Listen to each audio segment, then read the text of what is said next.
Hello दोस्तों। कहानियाँ तो हम सब ने सुनी होंगी। कुछ कहानियाँ खुशी देती हैं, कुछ कहानियाँ गम देती हैं, कुछ से हमें नसीहत मिलती है, कुछ से हमें प्रेरणा मिलती है। ऐसी ही कुछ कथाएँ हैं बोध कथाएँ। बोध ज्ञान, जिससे हमें किसी चीज़ का अनुभव हो, किसी चीज़ का से ज्ञान प्राप्त मिले। ऐसी ही एक बोध कथा मैं आपके सामने पेश कर रही हूँ। एक गांव में एक बहुत ही विद्वान और बहुत ही सत्पुरुष व्यक्ति रहते थे। वो हमेशा अपने प्रवचन बोध कथाओं के माध्यम से दिया करते थे।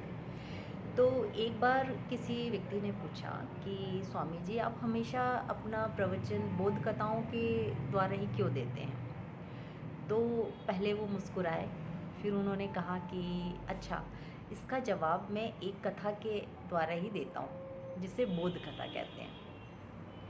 तो उन्होंने शुरुआत की कि एक समय की बात है कि सत्य, ट्रुथ, सत्य नग्न अवस्था में इधर-उधर घूम रहा था। अब ज़ाहिर है वो ऐसी अवस्था में घूम रहा था, तो किसी को अच्छा नहीं लग रहा था, किसी को शर्म आ रही थी, किसी को उपेक्षा हो रही थी, किसी को उसके नज़दीक जाने की इच्छा नहीं हो रही थी, कोई उसे घृणा की दृष्टि से देख रहा था। तो नतीजा ये हुआ कि वो बहुत ही दुखी हो गया और वह ऐसा दर-दर भटकता रहा। वो इसी तरह भटक रहा था तो उसकी मुलाकात एक बोध कथा से हुई। वो बहुत ही सुंदर, बहुत ही प्यारे आभूषण पहन के, बहुत ही सुंदर आवरण उनका, और वो वहाँ से गुज़र रही थी। जब बोध कथा ने सत्य को देखा, तो उसके दुखी होने का कारण पूछा। तो सत्य ने बहुत ही दुखी मन से कहा कि मुझे कोई पसंद नहीं करता है, मेरे नज़दीक कोई आना नहीं चाहता है, मेरे साथ कोई बैठना नहीं चाहता है। तो बोध कथा ने कहा कि ठीक है, ऐसा ऐसा कुछ नहीं है कि तुम्हें कोई पसंद नहीं करता। मैं अपने सुंदर आवरण तुम्हें देती हूँ, तुम इसे पहनो, फिर देखो। सत्य ने कहा अच्छा ठीक है। तो उसने बोध कथा के सुंदर आवरण ग्रहण किए, और फिर कुछ ही समय में ऐसा हुआ कि सब उसे पसंद करने लगे, सब उसको समझने लगे, सब उसके नज़दीक आने लगे। तो जब ये कहानी सुना रहे थे स्वामी जी, तो फिर वो थोड़ी देर रुके।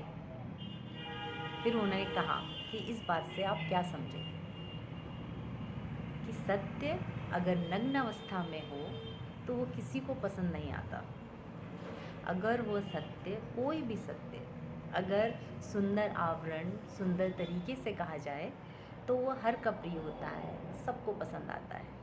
तो इससे हमें एक यही शिक्षा मिलती है कि सत्य सत्य क्यों कहा जाता है कि सत्य कड़वा होता है। इसीलिए कि सत्य अगर कठोरता से कहा जाए तो वह किसी को पसंद नहीं आता, और वही सत्य अगर प्यार से, सुंदर तरीके से कहा जाए, तो वह हर का प्रिय बन जाता है और सब उसे पसंद करते हैं, उसे ग्रहण करते हैं। इसीलिए यही एक शिक्षा मिलती है बोध कथाओं से कि सत्य अगर आवरण में ढका हो तो वो सबको प्रिय होता है। ये मेरी कहानी आपको कैसी लगी, ये आप मुझे ज़रूर बताइएगा, और मैं आगे भी आपको ऐसी ही कहानियाँ, छोटी-छोटी कहानी आपके साथ शेयर करूँगी। आपको कैसा लगता है, प्लीज़ मुझे बताइएगा। Okay, thank you, bye.